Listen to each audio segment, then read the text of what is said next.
Hello everybody, this is Gareth Cahoon Speaks back here with another video. I'd like you to hit the subscribe bar or give me a thumbs up if you like the video, or hit the notification bell to be notified when I post my next post. Or otherwise you can donate to my ministry and the charities that I support at garethcahoon3@gmail.com on PayPal.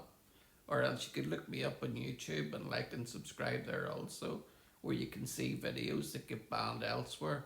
And also you can scroll down to my created playlists where you can watch the videos that I watch on a daily basis. This one here is the Settler's fault ? And I've seen this video for myself, and it definitely was not the Settler's fault.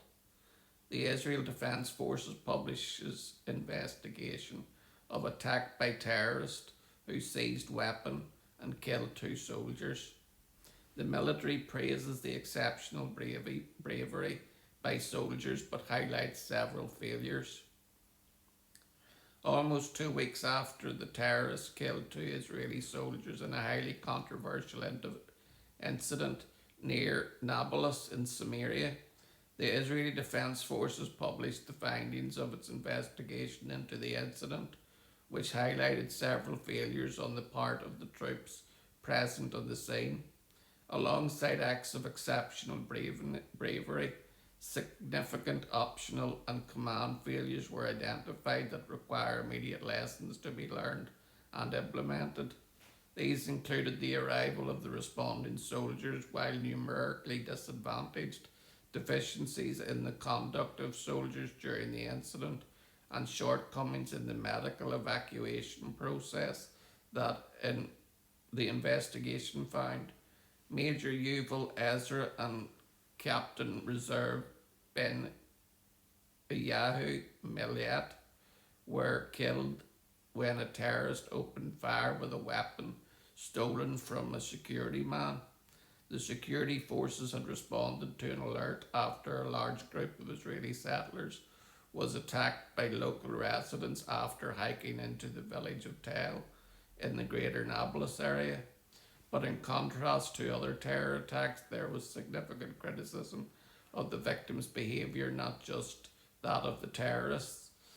The criticism can be categorised into ideological and practical objections, and this time focused on the behaviour of a large group of Israelis who had insisted on hiking in an uncoordinated manner in an area that is forbidden for entry of Israelis, and into a village with whose residents there had already been significant tensions. Many of the hikers were from nearby Havat Gilead, many of whose residents blamed locals from Tel for a fire that destroyed large parts of the settlement several weeks ago. Practical objections to settler conduct.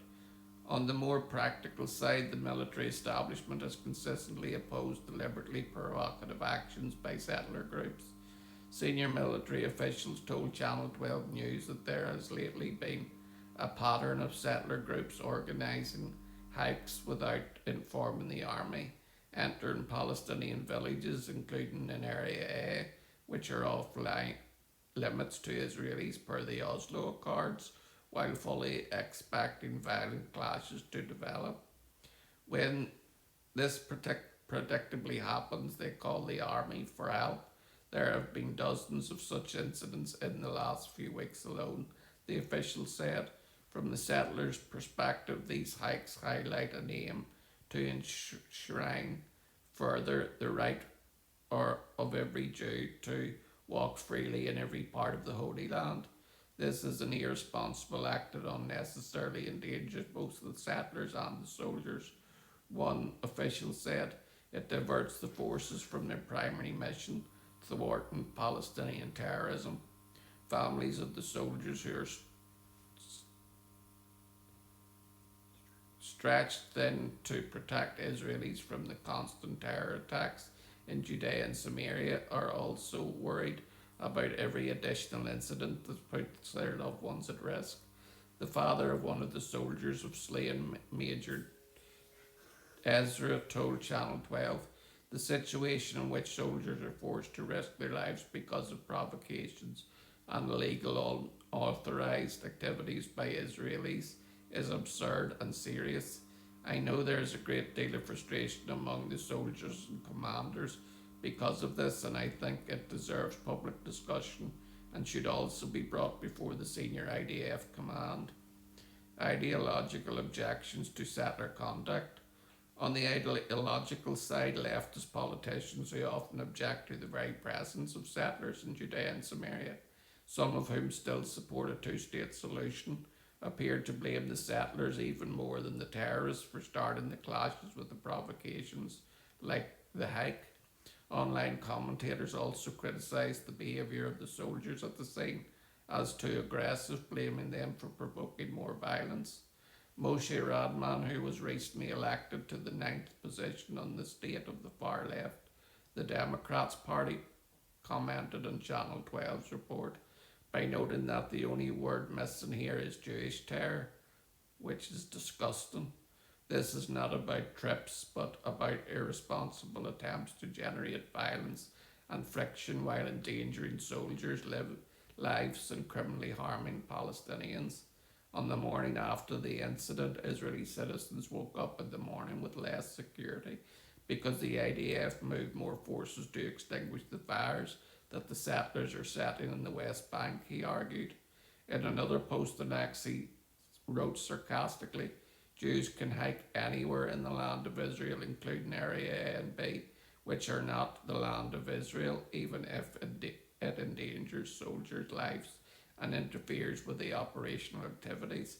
I, of course, do not justify violence by either Palestinians or Jews, he hastened to add, but if there is one thing we should take away from this, it is the simple understanding that the farms and outposts are a burden and that the far right is taking our sons and daughters hostage, endangering their lives, diverting forces from other sectors, lying, distorting and inciting anything is permissible on the way to their deranged messianic vision. Investigation of the incident. According to the Israeli Defense Forces investigation, the military had indications but no concrete knowledge of the hike or its route, only spotting the group after it began walking. The hike passed illegally through Area A before entering deep into the village of Tel. Stones were thrown and physical altercations developed. A quick reaction force that had been dispatched after the group was spotted arrived quickly and tried to separate the sides, moving the settlers to the outskirts of the village but getting separated in the process. At this point, Company Commander Major Ezra, the Havat Gilad security coordinator, and his deputy Benyahu Miliat arrived to help the small IDF force on the scene. However, the clashes escalated shortly after. A Palestinian man, he was actually a sheikh, seized the security coordinator's weapon and opened fire, triggering a gunfight lasting almost 2 minutes. The terrorists and other locals were fighting 5 troops at the scene, including 2 active duty soldiers on leave and a reservist who were part of the hiking group. 4 Palestinians were killed and 2 others wounded. Ezra Millet, the security coordinator, acted with exceptional courage to save civilian lives and engage the terrorists. The investigation concluded. The IDF noted that Millet was hit by the terrorists, but also said it can't determine whether he was also struck by friendly fire. His actions during the fight were described as extraordinarily bravery and conduct worthy of special recognition. The IDF Chief of Staff, Lieutenant General Ayal Zamir, decided to promote him posthumously to the rank of captain, since he had begun a reserve officer's course. Regarding Ezra, the military strongly rejected criticism of his conduct, noting he dealt competently with an extremely chaotic and complex situation.